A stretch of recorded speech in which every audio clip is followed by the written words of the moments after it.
Salam Indonesia. Kawan-kawanku di seluruh Indonesia, selamat pagi.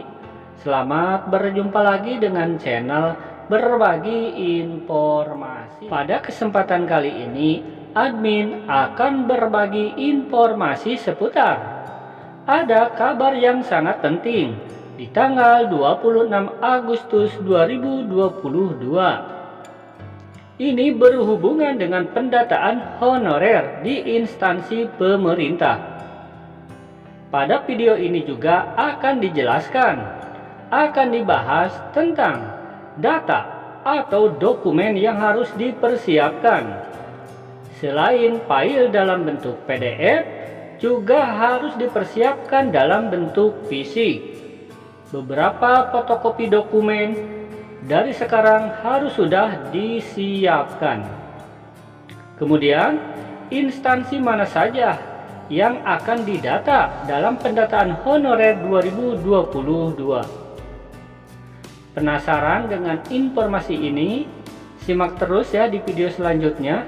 Buat teman-teman yang belum subscribe, silahkan untuk klik dulu tombol subscribe-nya agar admin semakin semangat ya dalam mencari berita. Dan sekarang lanjut saja ke informasi berikutnya. Dikutip dari Niaga Asia dan judulnya ya sebagai berikut. BKPSDM Nunukan, batas akhir OPD menyerahkan data pegawai honorer tanggal 26 Agustus 2022. Ini merupakan kabar yang masih baru ya, 12 Agustus 2022. Kepala Badan Kepegawaian dan Pengembangan Sumber Daya Manusia BKPSDM Kabupaten Nunukan, H. Surey, mengingatkan seluruh OPD, organisasi perangkat daerah, batas akhir menyerahkan data pegawai honorer non-ASN adalah tanggal 26 Agustus 2022. Ini adalah batas akhir dari OPD ya, menyerahkan data honorer ke BKPSDM Kabupaten Nunukan.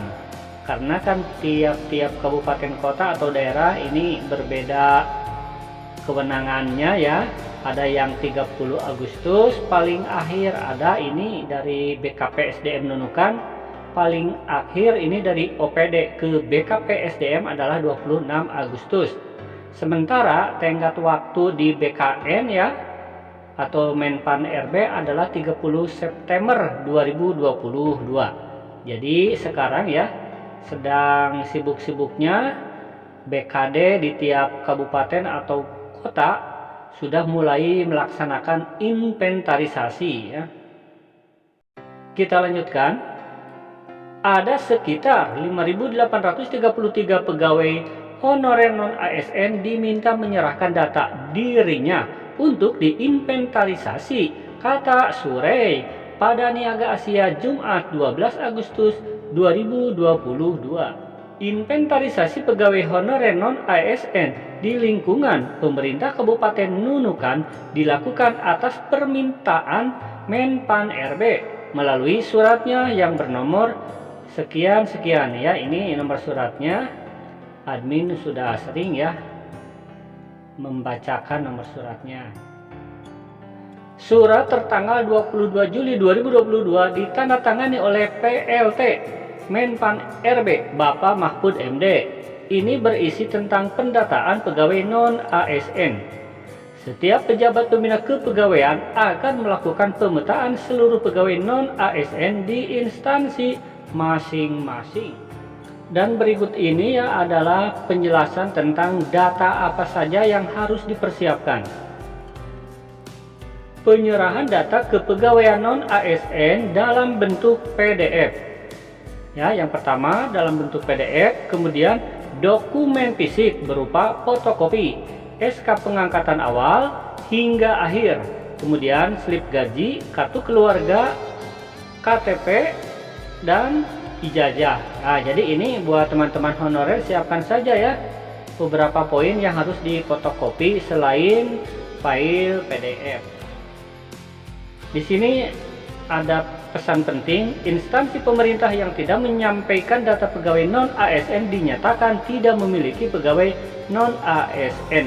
Nah, ini merupakan beberapa syarat atau kriteria ya, pegawai non-ASN yang diminta menyerahkan data kepegawaian minimal bekerja 1 tahun, kemudian berusia paling rendah 21 tahun dan paling tinggi 56 tahun pada 31 Desember 2021.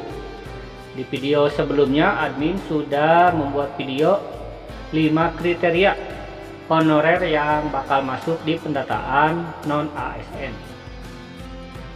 Kemudian di sini ada juga ya teman-teman yang bertanya, mungkin ragu-ragu ya, bahwa apakah tenaga honorer di pemadam kebakaran atau damkar bakal didata atau tidak. Nah, ini mungkin karena admin tidak menyebutkannya, jadi merasa ragu-ragu barangkali. Jadi penjelasannya begini ya, bahwa pendataan ini adalah berlaku untuk umum, untuk seluruh tenaga honorer di instansi pemerintah pusat maupun daerah. Jadi bukan hanya di tenaga kependidikan saja. Ya, diantaranya yang didata itu adalah honorer di tenaga kependidikan, kesehatan, penyuluh, kemudian dinas pekerjaan umum, pemadam kebakaran. Intinya seluruh instansi pemerintah yang memiliki tenaga honorer sekarang ini didata jumlah tenaga honorernya. Nanti hasil pendataan tersebut akan ada 2 kriteria ya, supaya jadi catatan. 2 kriteria tersebut adalah kriteria yang memenuhi syarat dan kriteria yang tidak memenuhi syarat. Dari hasil pendataan tersebut maka akan melahirkan kebijakan terbaru. Jadi ini kan 30 September nih batas akhirnya. Berarti kebijakan terbaru ini akan terbit setelah selesai pendataan tenaga honorer. Apakah tenaga honorer ini akan diangkat menjadi ASN secara bertahap, atau tenaga honorer yang tidak memenuhi syarat mungkin bisa saja dimasukkan ke outsourcing atau mungkin diberi pesangon ya. Kan sekarang kita tidak tahu kebijakan apa, semuanya belum tahu, karena kebijakan tersebut akan lahir setelah selesai pendataan honorer. Dan admin mendoakan ya, semoga semua tenaga honorer nih bisa terdata dan masuk database BKN. Dan memohon juga kepada pemerintah agar ya seluruh tenaga honorer ini segera diangkat menjadi ASN. Amin. Wassalam.